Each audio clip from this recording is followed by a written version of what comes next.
Hello and welcome to the SkyPyre Podcast. I'm Matt, and today I'm joined by Michael, Tyson, and David. Hello. What up? Today we'll be Hey, talking about game development, and more specifically, our experience with it in the past and what got us interested in it. So, David, why don't you start us off?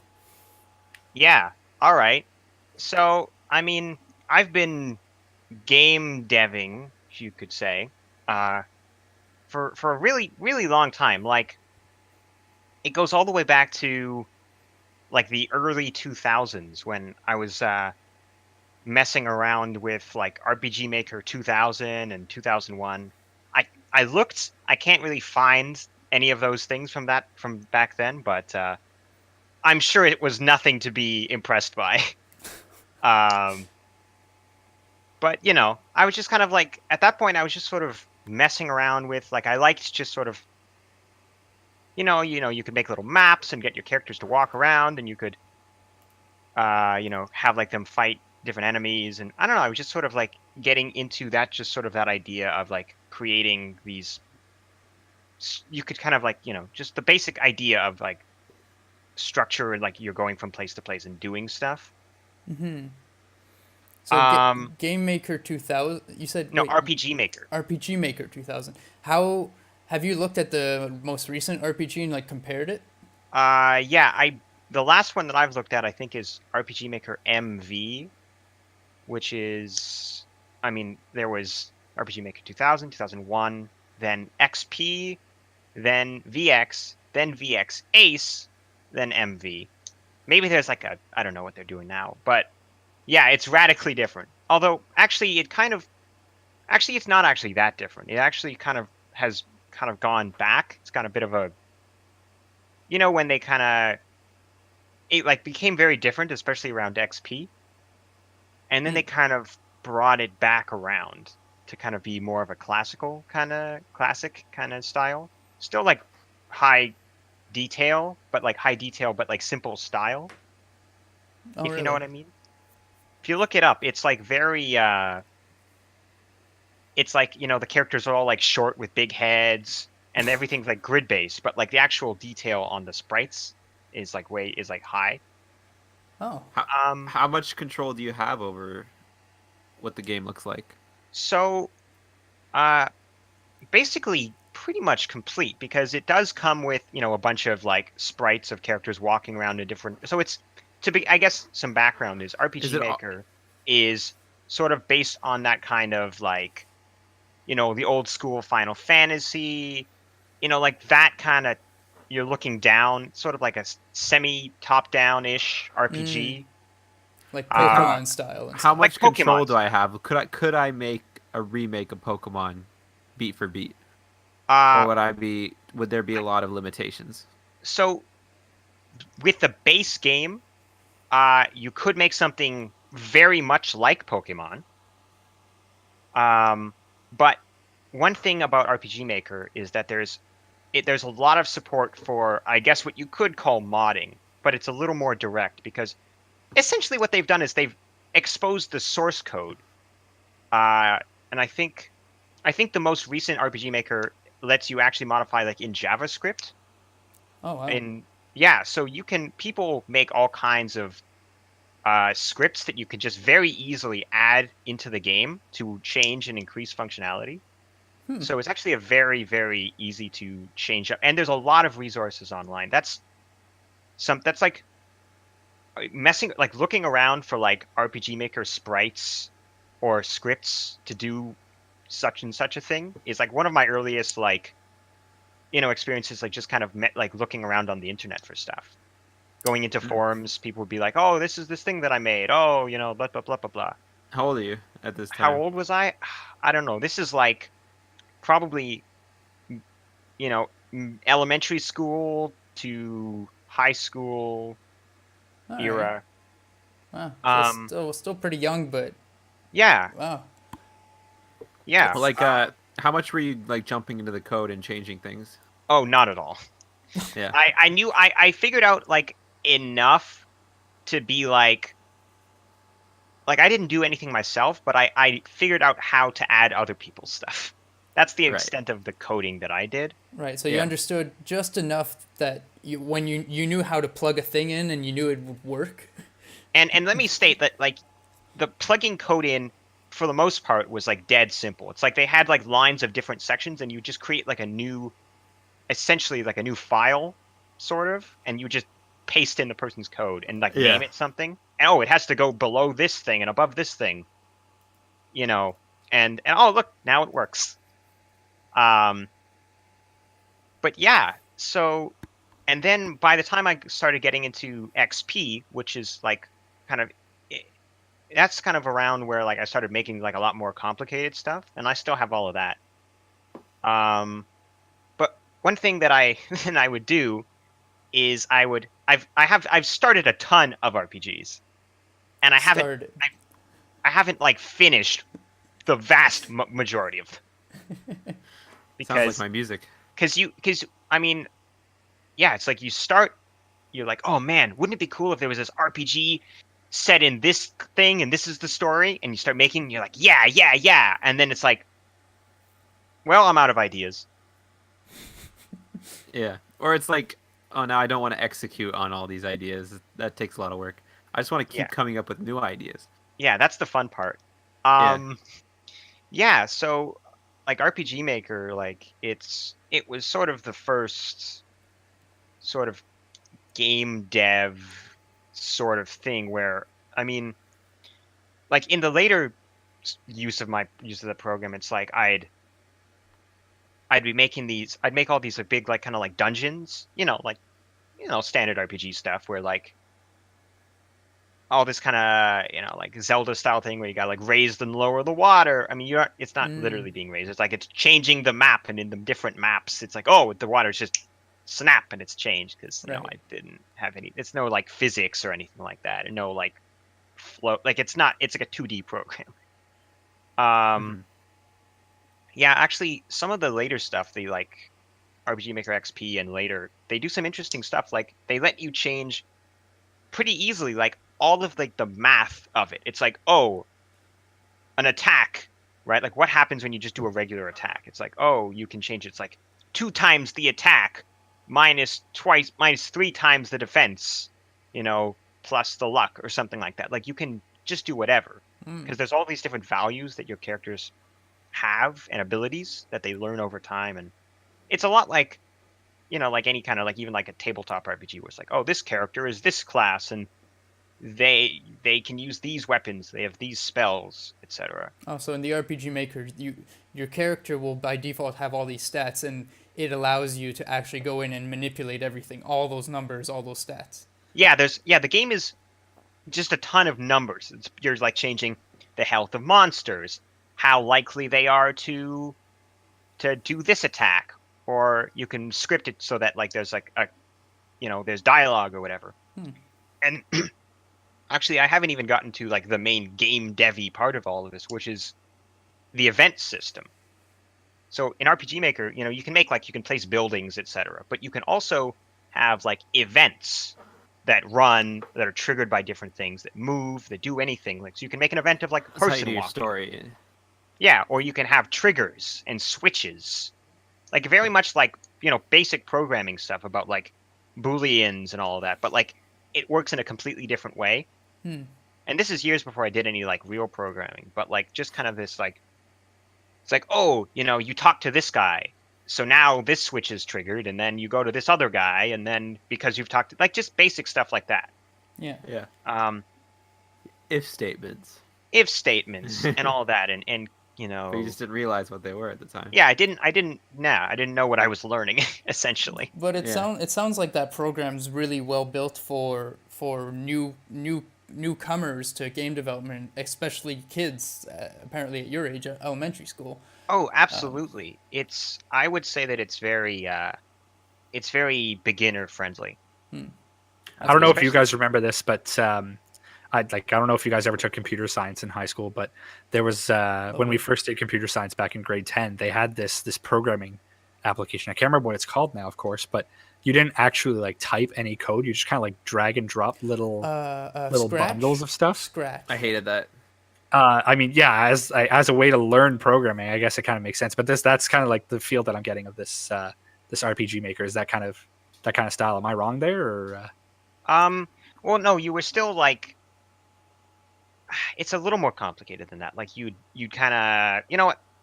Yeah. So you kind of type in, oh, you name this switch is whatever. You know, I didn't give good names because I didn't know my shit. So I'd just say like, oh, you know, switch one. You call it the old man switch. You talk or to like the old man or something like that. It's like, and now that you've talked to the old man, when you talk to his son, he'll respect you more. Yeah. I don't know. Yeah. What kind of game are you making, Michael? And you know, you'd have like, you know, you choose the battle music and the music of the different areas, and like you had a lot of control over anything like that. And so I guess that's my RPG Maker situation, and I've made some custom like art and stuff for it, because it's pretty easy to just be like, well, I'm just gonna make my own things, my own art for it, because it's just like pixel art. Yeah. Okay. Yeah. But were you making the pixel art in Paint, or do you have Photoshop at this point? Oh no, that's Paint. Good old Paint. Ah, yes. Good old Paint. Yeah, Paint is, and that's another how we got into how we did art stuff. But yeah, me, digital art, Paint. That was me for years and years and years and years. I still have all of that old stuff. That'll be a whole other podcast. Oh man. I remember me and my friend would do like paint battles, and he was convinced that he was like a pro. He was a pro at pixel art and Paint, and I would just show him up every time, and he would just he I guess he never did art again after that. Oh, you destroyed that man's career. Michael. Well, you guys know it's John. What have you done to John? You discouraged him so much that he's given up on art. He was convinced that he was just a pro at Paint. So you felt the need to crush it. To crush him. Joe, he wanted to crush me. You won that day. Look but you know what you did? You destroyed a man. No, he still does art. He still does art. Oh okay. yeah, sure. After saying, I'm sure he doesn't do art anymore. He just doesn't do digital art. He does. He paints watercolor.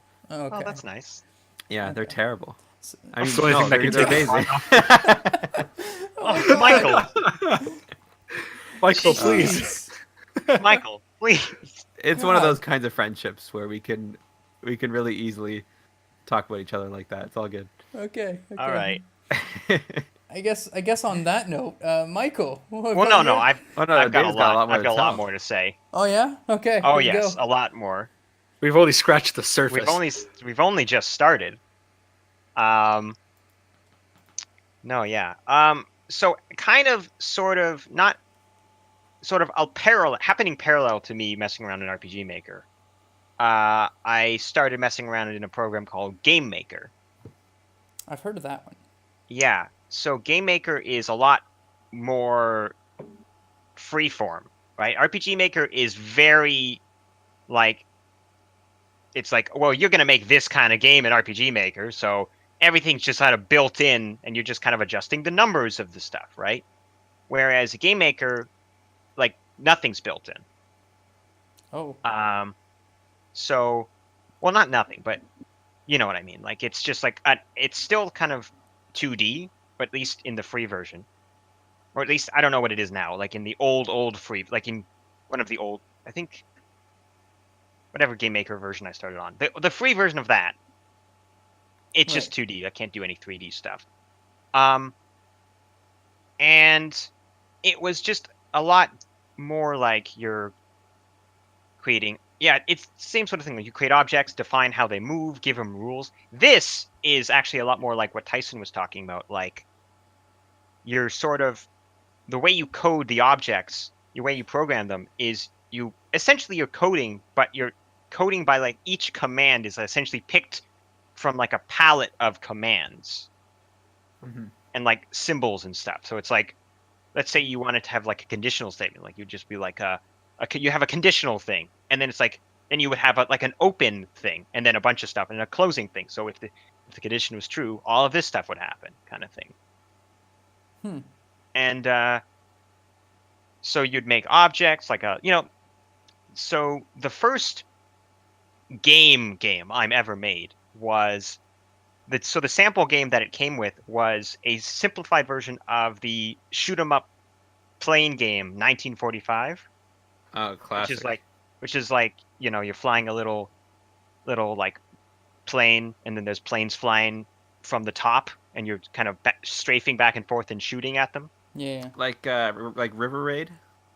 Like it's just one of those classic games where the plane, like your plane is at the kind of the bottom of the screen facing up.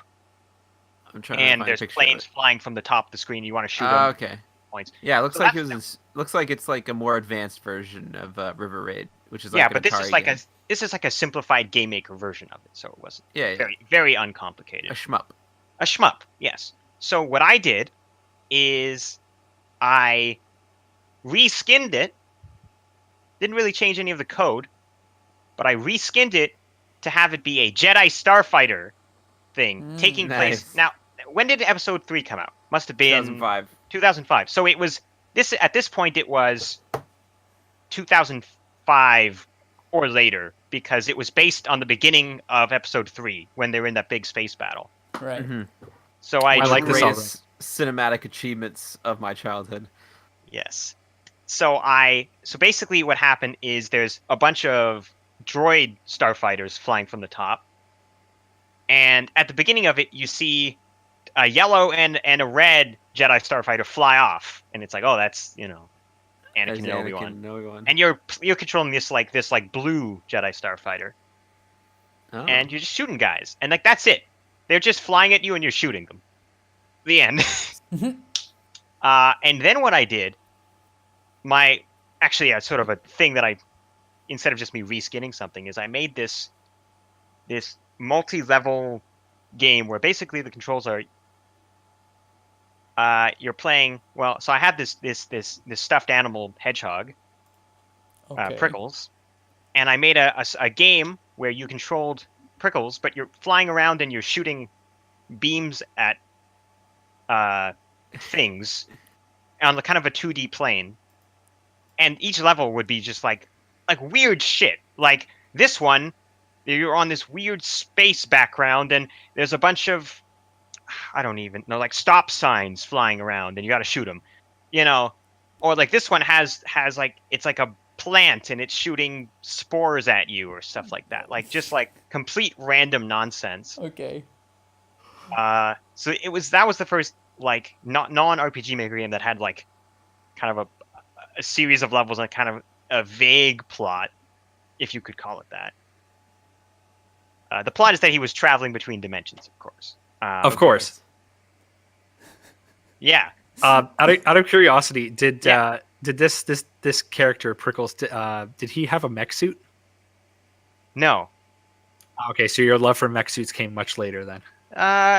No, it's not that. Just because I didn't include it in that video game does not mean that. Yeah, it's very presumptuous. It's very presumptuous. I mean, if you're gonna have some cute, cuddly character, why not throw it in a mech suit, right? I mean, he didn't need it. He shot laser beams. Ooh. Yes. Or whatever. I don't even really remember too much. All the lasers. He shot something. Probably lasers. And then from there, I made all kinds of, again, the same sort of things. Like I would start games and I wouldn't finish them, but I made all kinds of games. And eventually I made a shmup. This is kind of more into high school by now.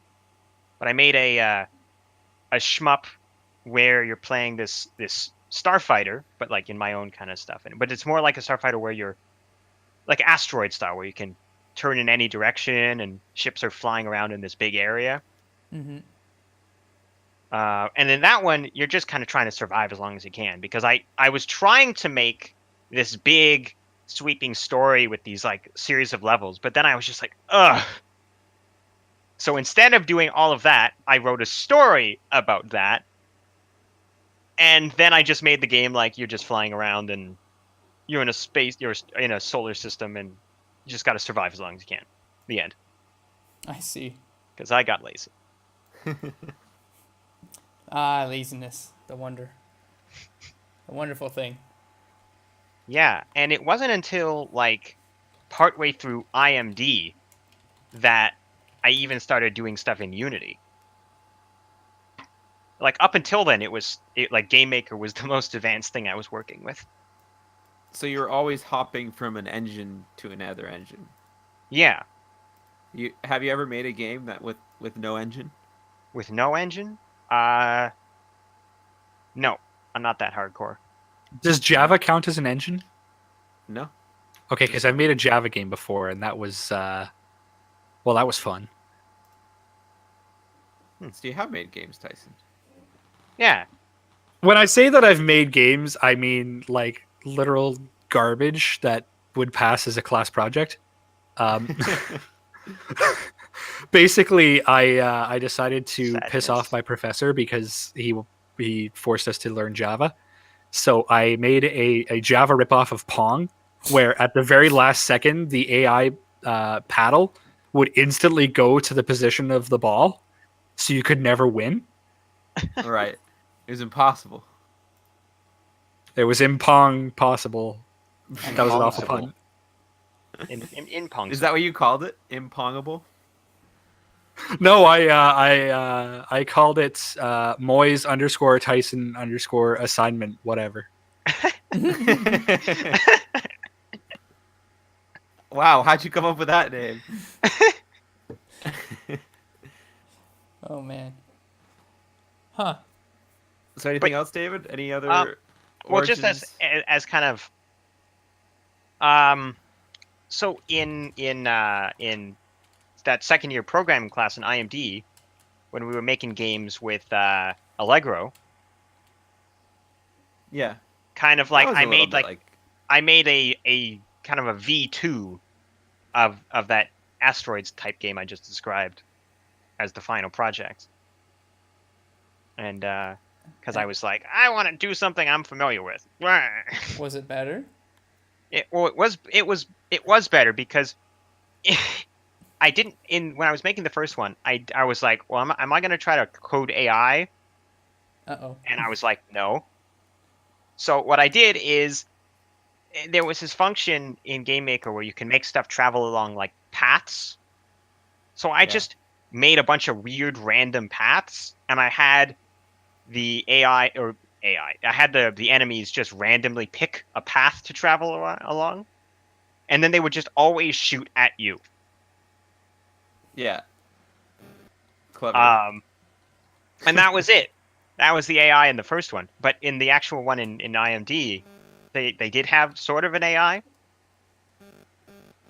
So I'd count that as a step up. They kind of knew where you were and what you were doing and tried to react to it a little bit. Okay, well, But it ended up as just that they would kind of cluster in a ring around you. But anyway. oh no. Yeah, imagine. So it wasn't a perfect AI. No, not a perfect AI, but an AI. Okay. Well, I mean, Well, hey, for a first AI, I'd say that's pretty awesome. though. Problems with AI are a large part of my game making journey, so I'll get to something similar for sure. But yeah, I mean, I guess to jump back to RPG Maker for a second, I think that like a lot of my like thinking about like narrative and stuff kind of started with that, because I mean I made some weird games, but I was always trying to think of like, you know, what's the story going to be? How's it going to work? And I don't know. Yeah, that's it. That's basically. And then, you know, and then for the benefit of our audience, from there, you know, we made what's it called? Boot. We made Boot. We made some game jam games like Cyclash, and we went into some nonsense with whatever, and eventually, we made Halen, and then blobs. A real game. A real game. It's quite a. Boot was not a real game. But it was quite a like astronomical like leap between what we were doing in high school, I think, and then by the end of 4 years. Yeah, I think so. In university, yeah, for sure. Yeah, I just wish that in between we were able to make more games in school for sure. Yeah, but you have to think, like, it wasn't a game dev course. It was just like an everything, and we just chose to make games every time. Yeah, because games are rad. Well, of course. No, we were making the right decision, but, that's why. Yeah. So, that's about all I have to say about my journey, unless you guys have any specific questions or comments. I mean, I think that's pretty awesome, though. Like, you spend a lot of time in Game Maker and RPG Maker. It sounds like it helped a lot. Yeah, it's strange. Like, before now, I didn't think about, like, it's like, yeah, I've been making games for, like, most of my life. It's weird. Because, I mean, a lot of that early stuff, or most of my life, the games were not very good. You weren't really thinking that. Were you thinking of it as making games, or were you just thinking of it as like you were just like tooling around, just having fun, messing with these tools? I mean, I sort of thought of it the same way. I would like start. I would like, I want to write a story, and I would like kind of start writing a story, whatever. It was the same sort of thing. Was it kind of like But were you? Sorry, let me reorder what I was saying. Was it like you were doing it with the intention of other people playing it at some point? Or was it all entirely for your own enjoyment? It's a good question. Most of the time, I think it was just for me, but like once I did like that like asteroid style game, I did put it up online, but I think the website is down now. But I think I didn't make that game for just myself. And I made this one RPG that I was like working a lot on. I never ended up finishing it. Maybe I'll end up finishing it, but it's weird because it's kind of not that's not the right word. It's out of date, I guess you could say, because like that one I based it specifically on like, this like it was like all like my group of friends at the time were like all characters in the party. And it was like it like took place like at like a sleepover, or like, and then we then like had adventures because something happened and we had to go across the world to do something. But like it was like grounded in that kind of childish sort of like, it wasn't like it was a fantasy world with like weird stuff in it, but like it. Right. It was very relatable to you at that age. At that age, right? And it's like I did write out what I was planning the whole story to be, and it was all this stuff's gonna happen, but it's weird because it's like some of the characters, it's like I don't know, it's just odd to me. Like, well, just keep an eye out. I view it more as like a. I don't think so. I don't think it's got that kind of quality, but like it's like I view it almost like a time capsule. Okay. Because it's like I started making that game like late elementary school. And then I was like kind of working on it all through high school. Like I was worked on that game for a long time, on and off, of course. Making game is hard. Making games is hard when you're just one person. It's really hard to motivate yourself. Yeah. Yeah, it's hard to motivate yourself, and also you lose track of like your vision and where you're kind of going because you're not kind of bouncing it off another person. Mm-hmm. You're not defending what you're doing or why you're doing it. You're just kind of boundlessly creating, and you just kind of reaches points where you're like, what was I doing again? Where am I going? I'll just go do some other thing. There's a little thing called scope, and that doesn't exist when you do it by yourself. Yeah. Honestly, like Scope. I'm thinking I might actually like sort of like essentially, I guess, build the game, to use a correct term. I don't know what it's actually called in RPG Maker, but I might build the game as is and I'd love to play it. Send it to like some of you guys and see what you think. Do it. It's probably like maybe like an hour or two of gameplay, maybe wow. more. Oh wow. I don't know. I don't know actually how long. I don't even know how I would access where I would find some of my old games. Yeah, I've had. I mean, yeah, well, because there was this, you know how it is. Like you get a computer and your computer maybe breaks, and then you get Yeah, and then you lose stratification. everything. So, like my old RPG Maker stuff, I don't have, but Mm-hmm. starting Before around you learn the XP. lessons of you need to back things up. Exactly. Yeah. Exactly. It's a hard lesson every child must learn. Yes, that's for darn sure. It's truth. Um, Yeah, that's me. Well, that's awesome. I've actually learned a lot about your past, David. Wow. Well, that's part of the point of this. Yeah. Well, that's really cool. Michael, What up? let's hear it. What's your past in game development? It's a long, treacherous road Oh no. through drought and horrors Oh my. And Madoc. and wonders and discovery and more horrors. No. Where My do we life begin? my life can be divided into two periods similar to AD and BC. And Okay. for in my life we're going to refer to it as BI and KC. Okay. So BI stands for before internet and KC stands for keyboard cat. Okay. Uh, Please elaborate on that. Or after internet. Well, let's call it no, AI. keyboard cat.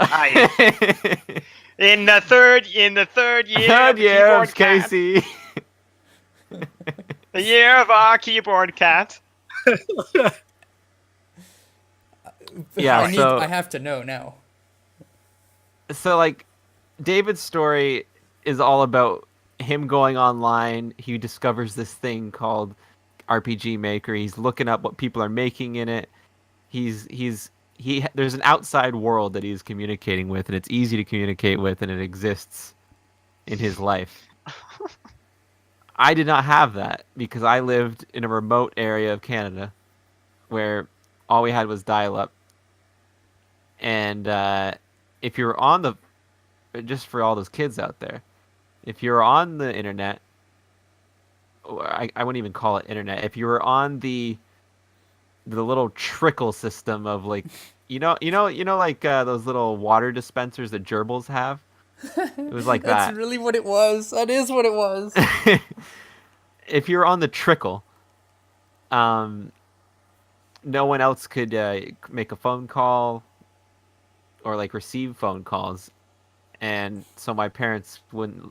Obviously, for obvious reasons, they're important people. They need to get phone calls and make phone calls and converse with the outside world. Me being on the internet for 2 hours trying to look up how to, like, playing a Flash game or something like that was just absurd. Or like to go on forums or anything like that. So I actually, there was a lot of things I just didn't know about what the internet was.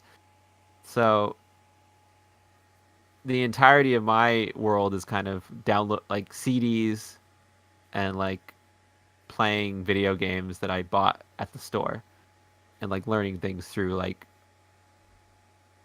I guess like buying magazines and that kind of stuff. So it was a very material kind of pre-internet kind of existence for up until 2008. So grade 8.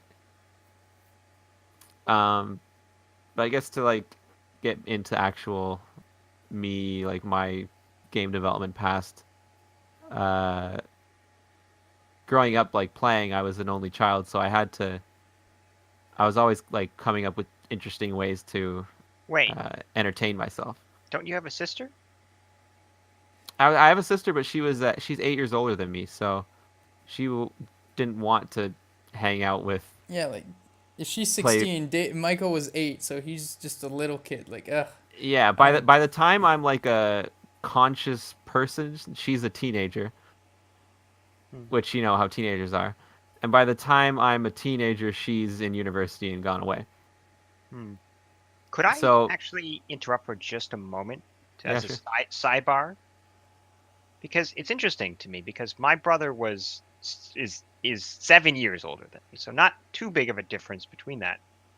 But maybe it was just my persistence.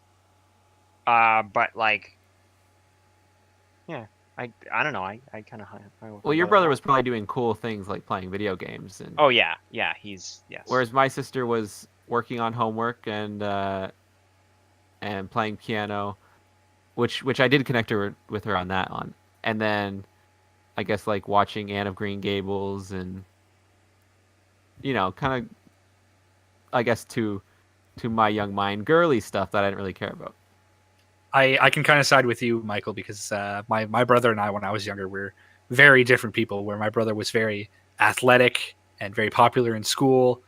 I was not very athletic and not very popular in school, so I just kind of hung to myself and did my own thing. So my brother and I never really got along until we both got older and realized that none of that actually matters. And don't get me wrong, like me and my sister get along fantastically, and like we hung out, we connected through Star Wars like a lot.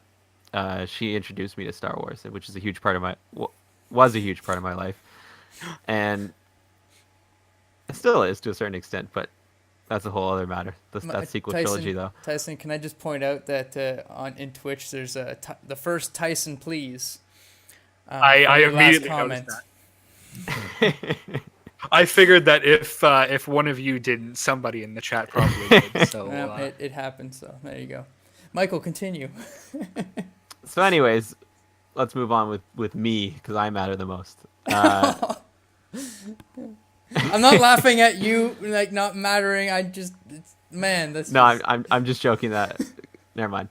So yeah. When you're playing mostly with yourself, because there wasn't the nearest friends were like a 10-minute drive away, and so it wasn't like I lived in a neighborhood where I could just walk over to the friend's house. Like I needed to set it up. I needed to get a ride there. It was a whole like thing, right? So anyways, most of my growing up was kind of making up my own rules for how I would play and like playing around on the computer, because the computer was something that I could really interact with, and that was a lot more like it was more interesting than just sitting around doing nothing and reading books and stuff like that. So Fair. Yeah, so computer was a big part of my life, and I somehow got a hold of these. I don't know where I got them. I think I would beg my parents for them whenever we went to the source, or I guess Office Depot. And I would get these games called Zoo Tycoon and Roller Coaster Tycoon. Oh my god, yes. Oh yes. Yeah, and so those kinds of games are very creative. You have a lot of control over the parks that you're making, and then I remember that I discovered that cheats were a thing. Oh no. From one of those cheat magazines.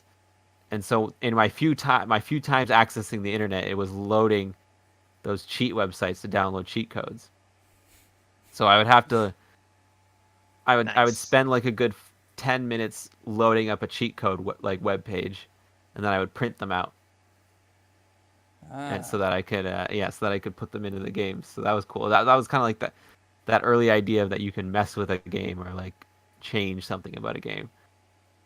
And then I guess fast forward, I was mostly like still didn't know that it was even possible for me to make a game.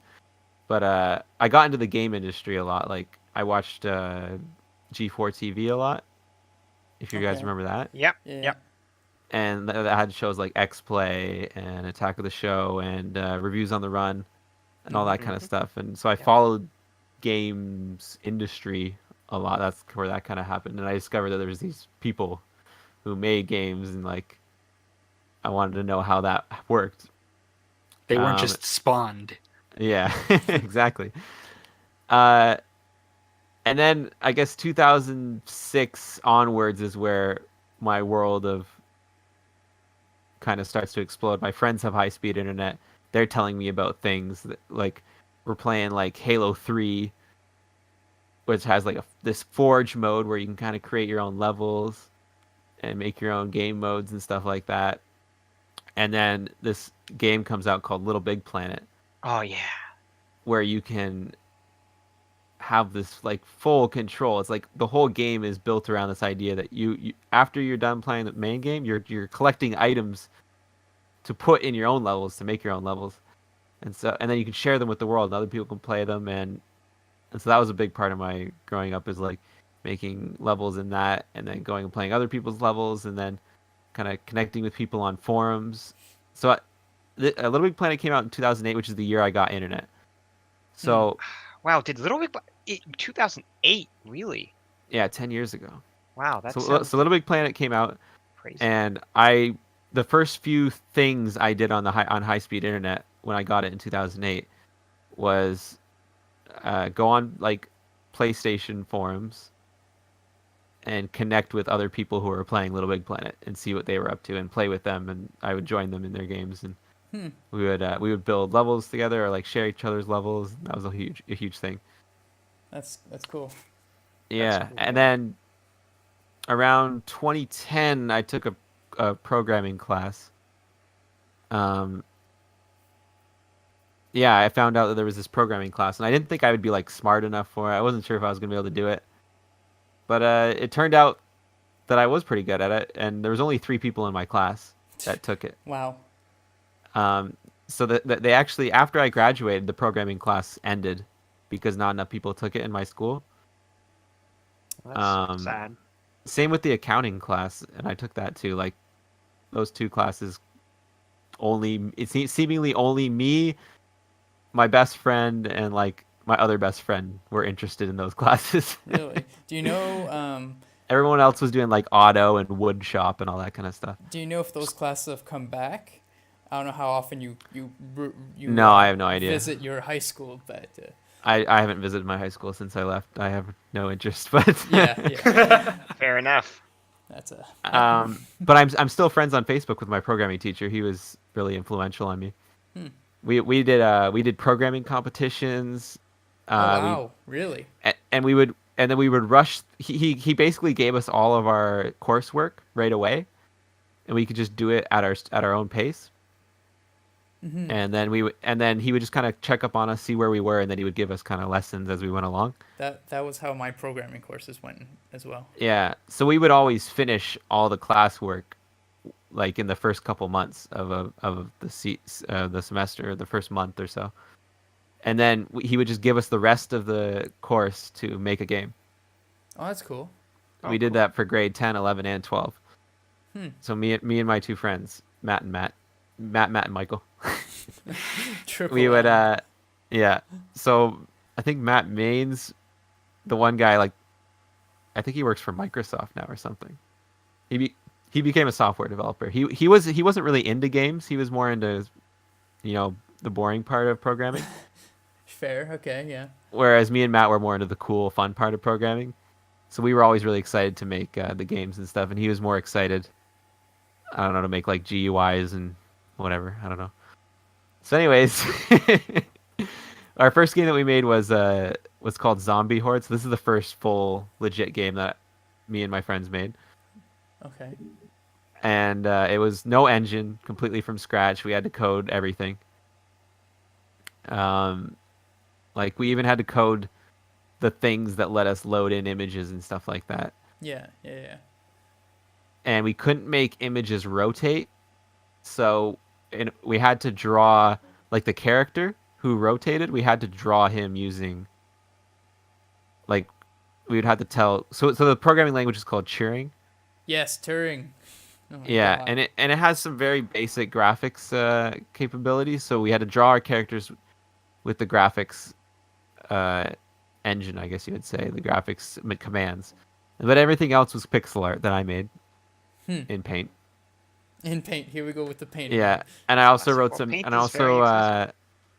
and then also you couldn't load in music, but there was a programming solution for making music in the game, or sorry, in the programming language. So I programmed the music for the game, Dun dun dun. Wow. Okay. Huh. and so I basically did all the art and music and a little bit of the programming, and then my 2 friends who were less artistically inclined did all the most of the programming. So I got the fundamentals of programming, but I didn't really get deep into it because I was always relegated to making art and music. Right. And this happened through all 3 years. So I would do the coursework. So I got the basics of programming, but I never got the really good like understanding of programming because I never was able to because I was too busy doing art. You were never practicing. Yeah, I was never practicing. I was busy doing that kind of other stuff. Hmm. So we made Zombie Horde, and then we made. And so the next semester we had Java, which was just terrible. No, it was Python. It was Python. Sorry, Python was terrible for making games. It was much more difficult for maturing. We tried to make something. I don't know what it was. I don't even remember what it was. And then third year we had Java, which was a bit better for making games than Python. And we made Zombie Horde 2.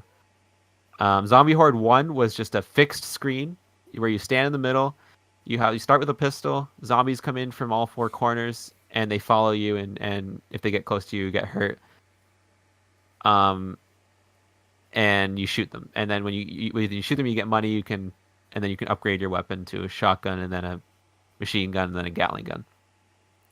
The problem with the first game is that there was no way, like, for some reason we couldn't figure out how to make the zombies not touch each other without, like, everything crashing. Oh, okay. So they would overlap on each other. And then, so what if you just moved around in circles, they would eventually overlap into one big zombie, and you could just shoot it and kill, like, 50 of them at once. Oh, no. Oh. So in Zombie Horde 2, we fixed that. And we also made the guns better, added a bunch more guns, added like a GUI for the buying the weapons and stuff, and then we expanded the map. So so you leave the area from the first game at the beginning of the game and access the bigger map. It was kind of cool. Oh, wow. So the sequel wasn't so much a sequel as like an upgrade. Yeah, I guess so. It was a continuation of the story. Your character who has just survived this little area is now moving out into the broader world. Yeah, and then kind of around this time I got into 3D modeling because 2D games weren't really that interesting to me. I wanted to make 3D games, but I just didn't know how. So I thought, well, let me at least learn how to make 3D stuff before I move into making 3D games, which I eventually would like to get into eventually. So I learned Blender and I learned ZBrush, got into all that, and then I also really got into like chiptunes, making stuff with this program called Fami Tracker, which it basically emulates the 8-bit music chip or part of the chip. I don't know in the Famicom Oh, wow. game console. Is or that something still like that. a thing? Fami Tracker? Yeah. Yeah, you can download that. It's lots of fun. Hmm. So I'd make music in that. And then from there, you started using Music Maker, and then I got FL Studio, and then started getting into making music. So my original, like, the reason I started making music was for making it for games. I still mostly make it for games, but I make it for other reasons too. But my big inspiration with music, like electronic music, is games.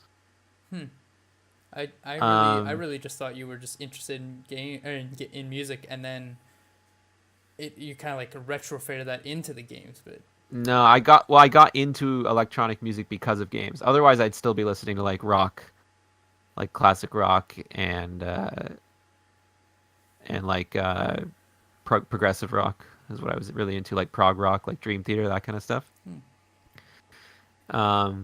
Creed. No, I don't think I listened to Creed. Maybe a little bit. But then I got into electronic music through chiptune artists like Anna Managuchi and Disaster Piece and all that kind of stuff. I don't know any of those. Disaster Piece, I think he did the Hyperlight Drifter soundtrack. Yeah, I think so. Yeah.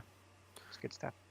And then C418, the guy who made the music for Minecraft, was a huge inspiration. Okay.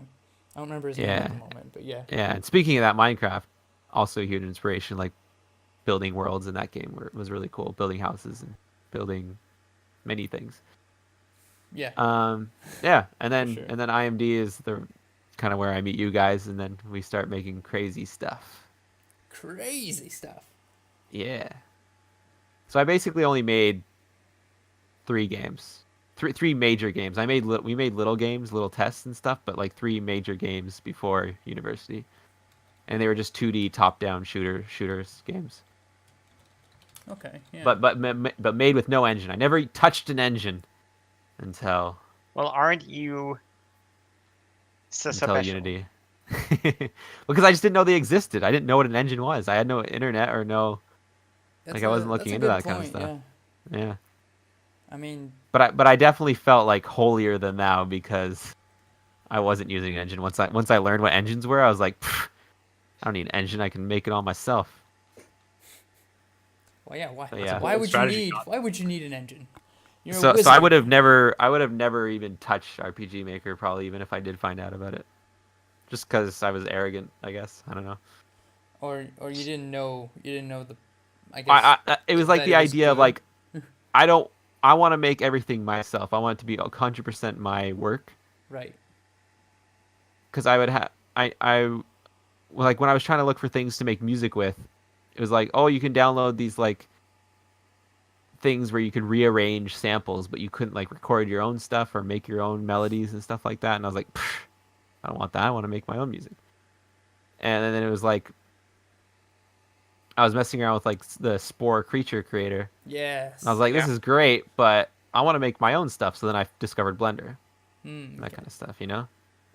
So the games and like engines and stuff, you noticed you'd have all these tools that would let you edit to a certain point, but it wasn't enough. You wanted like, it wasn't enough. control. I wanted to start from scratch and go all the way to the finished product.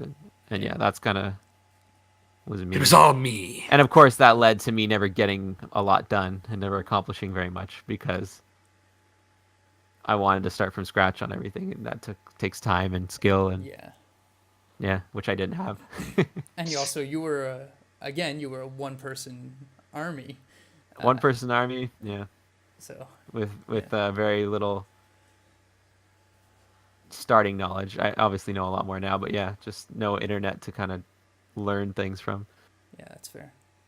And no one around. Like I was the only one in my school interested in these kinds of things. Oh, yeah, other than like my one friend who I was in Comtech with. Her name's Jessica. We would work together in class, and we were like the star students in Comtech, doing all like the Photoshop and Illustrator and all that kind of stuff. Mm-hmm. But I never really liked what she was doing because she was really into anime. So she would copy the anime style. Everything she did was like a copy of something else, or like fan art and that kind of stuff. And I was always like yelling at her, like, "Why don't you do something your own? That's your own."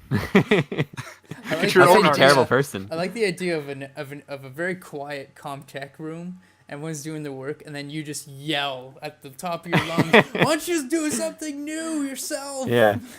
Well, she makes tons of money now making fan art of stuff. She's like one of those con artists now. Oh yeah, okay. Yeah, Not a con cosplay. artist, like a convention artist. Convention artist, yeah. Yeah, be very specific here. To be clear, she's a con Well, artist. She's making lots of money. She makes a lot of money off the furry community. Let me tell you that. I don't know if she's conning them. No, good for her. No, well, good thing she didn't listen to your advice. Yeah. Yeah, what do you know? Turns out furries pay a lot of money. I mean, those suits ain't cheap, man. Yeah. All right, so that's David. Michael, did you have anything else? That's it. All That's right. it. I don't want to take up any more time. I think Tyson wanted to say a few words. Tyson, go ahead. Yeah, I'll talk about the lovely adventure of my life into game dev, which actually has a bit of a recent twist, I guess. So, I mean, going back to when I was like just a wee lad, I was spending a lot of my time playing games. I lived in a very similar situation to Michael, where we were out in the middle of nowhere, and my friends were very far away. Like I'd have to drive to go hang out with them. So a lot of my time was spent at home with my family.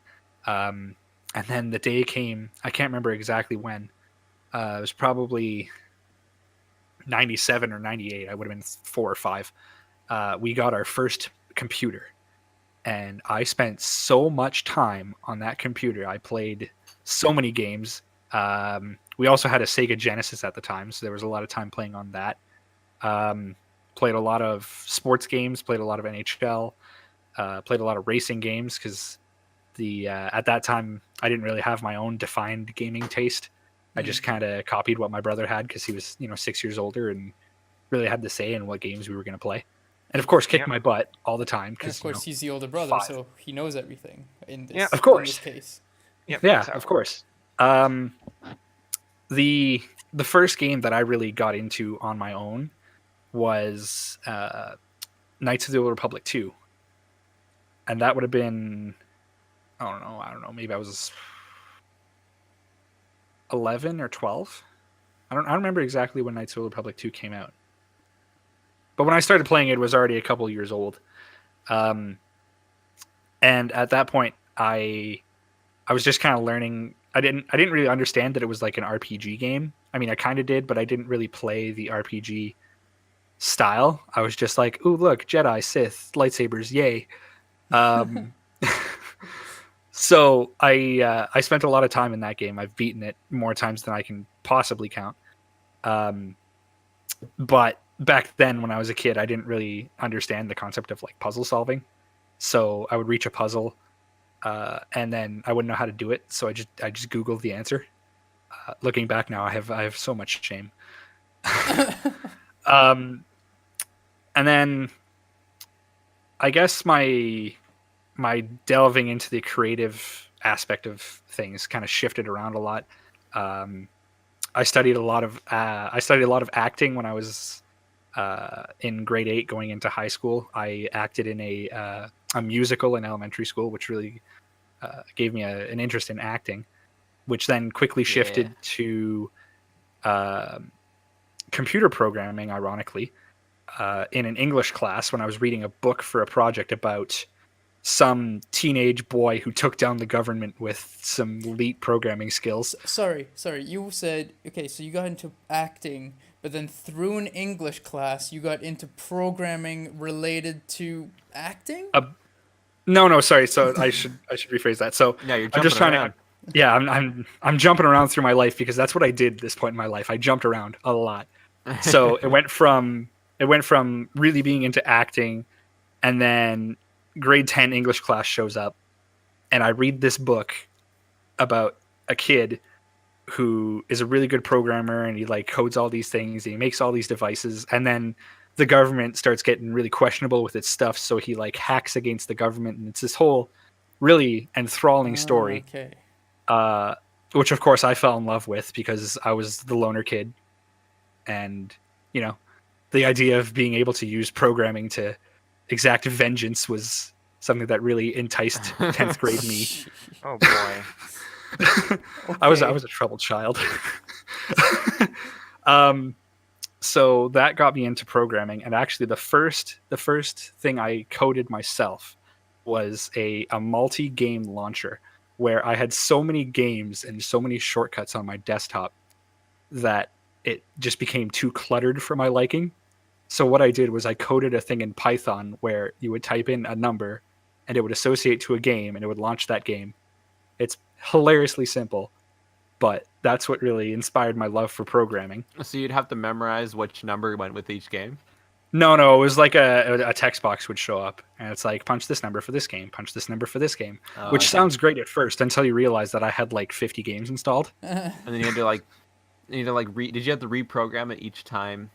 Yes. Like add in the new game every time? I would have to add a new number to the list every time I installed a new game. And this was before I knew what a switch statement was, so every single game was its own if statement. Oh yeah. Oh, wow. And there was no debugging either, so if I punched in a number that didn't work, it would the program wouldn't crash. My computer would crash, but the program wouldn't. Anyway, so that was in that was in grade 9, not grade 10. That's when that happened. Grade 10 rolls around. I'm like, oh, I really want to take computer science. I want to learn programming. But silly me take didn't. revenge on apparently everyone. Yes, I don't know. I was a weird kid. So silly me, when I was registering for classes in grade 10, confused Comtech and computer science. And when I took Comtech, I realized how much fun it was to do graphic design and video production and stuff like that. Even though I'm not good at graphic design at all or anything art related, I still really enjoyed doing it. But the thing that really stuck out to me was video production. So I wound up taking Comtech all through high school, and I still wound up taking computer science afterwards because it's still like a passion of mine is programming. I really like sitting down and coding stuff, and if something doesn't work, debugging it and pulling my hair out until 3 a.m. trying to figure out why my code doesn't work, only to realize, oh look, I forgot to put a semicolon. So that transitioned into IMD, where initially my main passion there was film, but I didn't mind doing some programming. So I looked at the IMD course website and thought, oh, this looks pretty cool. It's like you can do film stuff, you can do game stuff, there's software design, there's art, but I can live with that. What a fool I was. Had I, going back in time, I probably would have picked something else. But this year, a lot of things have changed where now I'm working with you guys in SkyPyre, and I get to do this film stuff, which has always been a big dream for high school, which is really fun. And working alongside you guys, it's also gotten me really into game design. So I'm really looking forward to revamping my programming skills, hopefully, and making some really neat stuff. So that's really been my long and convoluted journey into game design, which has pivoted through so many unnecessary, unexpected twists. Yeah. Just started with acting. It's not the path that you would expect. Where it's like David's like, oh, I was making games like, when I was a little kid, and Michael's like, oh, I was doing that kind of stuff too. I was like, I was acting. I was acting too. It's I was in 13 musicals. 13? Yeah, I had the lead role in 2 of them. Wow. How many of these were through the church? 12 of them. Okay, so that makes a lot more sense. Yeah. We had to do I was in a Christian private school for 6 years, I think. So yeah, we had to do we did 2 musicals a year, basically to raise funds for the school. Oh wow. Yeah, but they were legit musicals. Like they weren't super long, like a normal musical, but they were like an hour and a half. And there was characters and That's still talking good and length. music. Yeah. Wow. That was a full production. Yeah. So that's why I have no stage fright at all. That's good. Yeah. I did a little bit of acting. I did some theater at camp. Oh, nice. That hasn't cured me of my stage fright. Unfortunately. What I always found interesting was that I could go up on stage and act, no problem. But if it was something like I had to present a speech or something, or like something where I had to be myself, I couldn't do it. Oh, Yeah. Interesting. Well, it's because like when you're acting, you're kind of like, oh, you're like, oh yes, I am talking to this person. I'm this person. But when You're running through a presenting script something- in your head too. when you're presenting something, you are talking at the audience. Yeah. It's very different. Yeah, that's true. It's this weird arrangement where they're listening, but it's not like a normal conversation. Acting Yeah. is weird. It is. Like on stage acting. Yes, it is. It's a very interesting experience, to say the least. Yeah. I think something that I really want to do in some way someday is like do some like some legit voice acting. Mm-hmm. Yeah. Because- I think that'd be fun. With voice acting, you can kind of just focus on like the lines and the speaking, and I really enjoy that kind of acting. That's my favorite kind of acting. The voice acting's gone well for me. Last time I did it, I blew up a microphone, so clearly I'm born into it. Mhm. You're a natural. Yeah, it's perfect. You need to be angry, and you got angry. You were angry, and so you took revenge.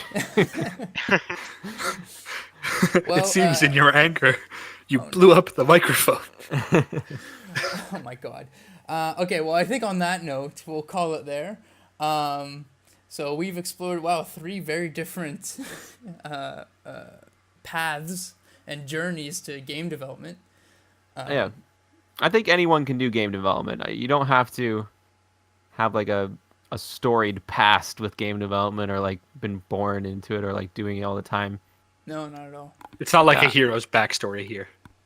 I think that if you enjoy games and you want to make your own, Try it out. go to like a game jam and just say, hey, I can do these things, even if it's just I could do some pixel art, I can write a little song, I can do some voice acting, like Or any kind of talent is useful in Yeah. gaming and game development. And what's that kind of goes back to why I think game development is so important as an art form, is that it's all encompassing. It's like every form of art that humans have ever come up with, other than maybe like material art, like blacksmithing a sword. But like it's every it's every like common form of art kind of put into one: acting and music and voice and programming and logic and story, and it's just kind of a lot of things all put into one. And that drawing in varying ways. It Yeah. surrounds us and penetrates us and binds the universe together.